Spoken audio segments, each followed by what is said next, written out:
Dude, I love Jesus.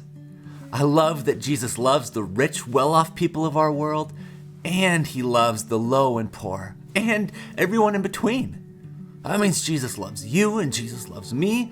He really, really, really loves us. And at first glance, the two women in Mark 5:21 through 42 could not have been more different from each other. The first one that we're introduced to is Jairus' 12-year-old little girl. So after healing the man possessed by a legion of demons in the beginning of chapter 5, in the Gentile part, in verse 21 through 23, Jesus got back into the boat again, went back to the other side of the lake. So now he's coming back to the Jewish part, where a large crowd gathered around him on the shore. Then a leader of the local synagogue, whose name was Jairus, arrived. When he saw Jesus, he fell at his feet, pleading fervently with him. "My little daughter is dying," he said. "Please come and lay your hands on her. Heal her so she can live." This 12-year-old little girl is the daughter of the local synagogue leader. And as the leader of the synagogue, Jairus was probably well off, well known, and well respected. You can kind of think of it as the pastor of the big local church, and his little girl is sick and dying. Well, actually recently there was a local pastor whose 18-year-old son was diagnosed with terminal cancer. And the whole community rallied around that family to pray for him, encourage him, and support him. And you can kind of think of that as the same situation with Jairus. Unfortunately, Jesus didn't choose to heal our local pastor's son, but the story is going to show us what Jesus chooses to do for Jairus' daughter.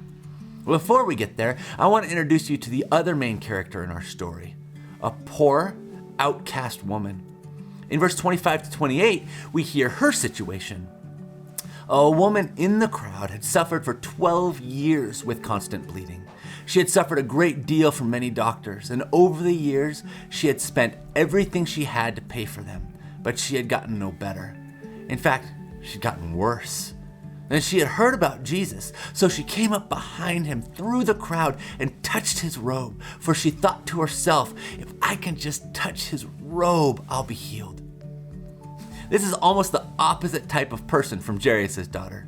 Right? In Jewish culture, this woman would be totally unclean, and anyone she touched would be spiritually unclean as well.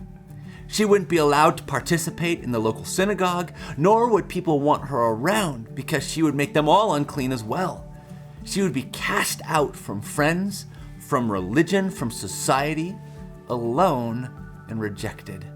One girl, young, well-off, higher class, respected, the center of society, important.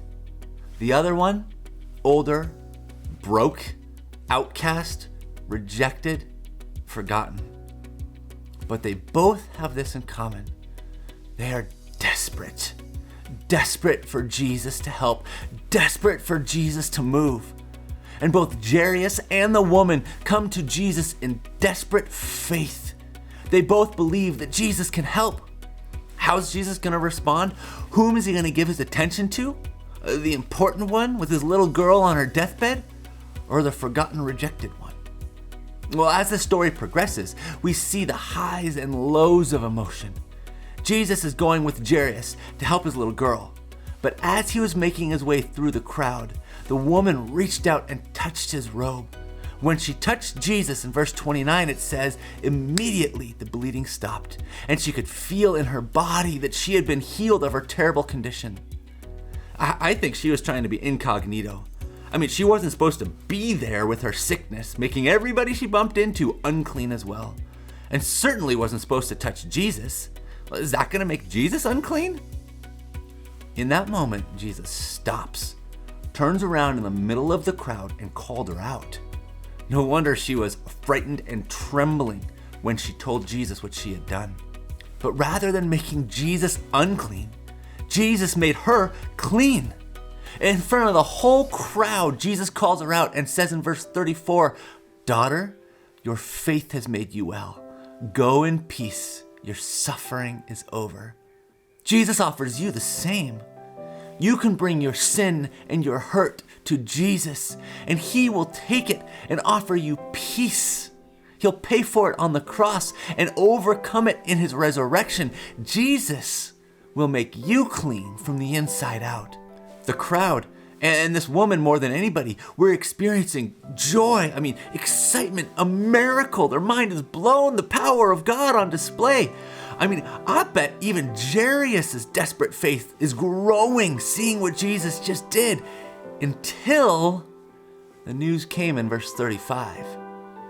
Jairus, your daughter is dead. There's no use troubling the teacher anymore. Oh my gosh, Jairus. Can you imagine the crushing pain, the weeping, the tears, the hope you had now lost? Death seems so final, but not for Jesus. Death is not the end with Jesus. If not in this life, then the life to come. Interestingly, while he made sure the whole crowd saw the restoration of the bleeding woman, the one that was cast out and rejected by society, here in verse 27, Jesus stopped the crowd and wouldn't let anyone go with him except Peter, James, and John, and Jairus and his wife. This was to be a private moment, not for show, not for the crowd. In verse 21, Jesus, taking the little girl's hand, said to her, Talitha cum, which means, little girl, get up. And the girl, who was 12 years old, immediately stood up and walked around. They were overwhelmed and totally amazed. Jesus gave them strict orders not to tell anyone what had happened. And then he told them to give her something to eat. See, the woman who was rejected by the community has to come into the center of the community to receive the touch of God and be made clean. Jairus' daughter, on the other hand, who enjoyed the privilege of living in the center of the community, had to move outside of the community. Jesus had to meet her in the darkness and isolation before she could receive his healing touch and be brought back to life.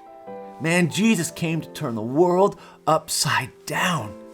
A truly desperate faith brought to Jesus in humility is a powerful thing.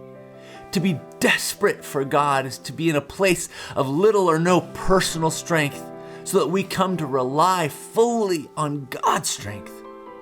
Paul said when he was weak that God was strong.